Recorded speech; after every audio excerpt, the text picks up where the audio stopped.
ఈ రోజు కేవలం పవన్ కళ్యాణ్ నమ్ముకొని ఎవరైతే వాళ్ళ వర్గానికి చెందిన వాళ్ళు ఉన్నారో వాళ్ళు నష్టపోతున్నారు లిటరల్గా. ఈరోజు వాళ్ళకి ఇప్పుడు పవన్ కళ్యాణ్ ఉన్నాడు, 2019లో సొంతగా వచ్చాడు, ఒక సీటు గెలుచుకుంటాడు. రేపు రమ్మనండి 10 సీట్లు గెలుచుకుంటాడు.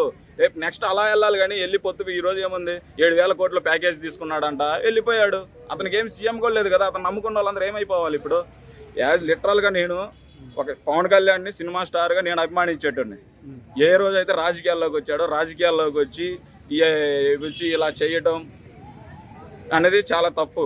ఆల్రెడీ చిరంజీవి గారు వచ్చాడు, అప్పుడు ప్రజారాజ్యం పార్టీ పెట్టారు, సపోర్ట్ చేశారు. తర్వాత వాళ్ళు కాంగ్రెస్లో వాళ్ళు వెళ్ళిపోయారు.